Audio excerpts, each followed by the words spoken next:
रामटेक मलबार हिलवरचा सगळ्यात प्रशस्त बंगला, सी फेसिंग. या बंगल्यासाठी गेल्या काही वर्षांपर्यंत मंत्र्यांमध्ये भांडणं लागायची. पण भुजबळांना तुरुंगवास झाला आणि खडसेंचं मंत्रीपद गेल्यानं आता रामटेक म्हटलं की सगळे मंत्री कानावर हात ठेवायला लागलेत. पण रामटेकचा इतिहास मोठा वादळी आणि थरारक आहे.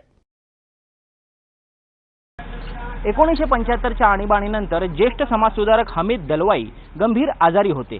या काळात दलवाई पवारांच्या याच रामटेक बंगल्यावर वास्तव्यास होते. दलवाईंनी मृत्यूनंतर आपल्याला दफन नव्हे तर दहन करण्यात यावं अशी इच्छा व्यक्त केली होती. मात्र इस्लाममध्ये दहन करण्यास मनाई आहे. त्यामुळे शरद पवारांना हमीद दलवाई यांची ही इच्छा पूर्ण करण्यासाठी मोठ्या वादाचा सामना करावा लागला होता आणि या काळातही शरद पवार याच रामटेक बंगल्यावर वास्तव्यास होते.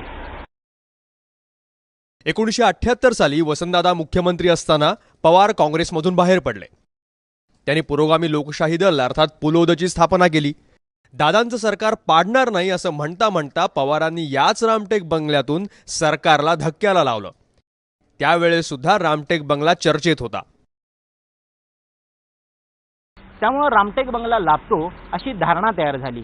1975 साली युतीचं सरकार आलं आणि उपमुख्यमंत्री झालेल्या गोपीनाथ मुंडेंनी हट्टाने हा बंगला मागून घेतला. मात्र हा बंगला मुंडेंना किती लाभला हा संशोधनाचा विषय आहे.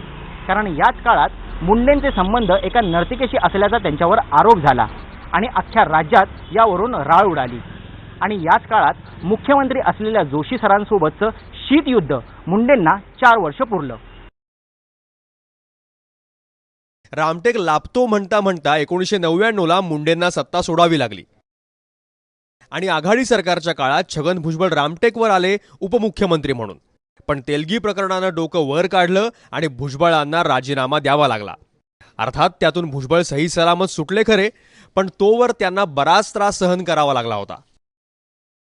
सत्ता गेल्यानंतर भुजबळांची जागा एकनाथ खडसेंनी घेतली.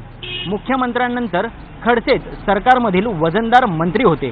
पण 1.5 वर्षातच खडसेंच्या मागे भ्रष्टाचारांच्या आरोपांचं भूत लागलं. यातून बाहेर पडण्याचा खडसेंनी आटोकाट प्रयत्न केला. मात्र रामटेक खडसेंचं मंत्रिपद खाऊनच शांत झालं. सूत्रांच्या माहितीनुसार अगदी काही दिवसांपूर्वीच खडसेंनी रामटेकवर वास्तुशास्त्राची पूजा सुद्धा घातली होती. मात्र याचा फायदा काहीच झाला नाही. खरं तर शरद पवारांनंतर रामटेक कुणाला लाभला हा संशोधनाचाच विषय आहे. तरीही रामटेकसाठी मंत्र्यांचा आग्रह मात्र कायम आहे.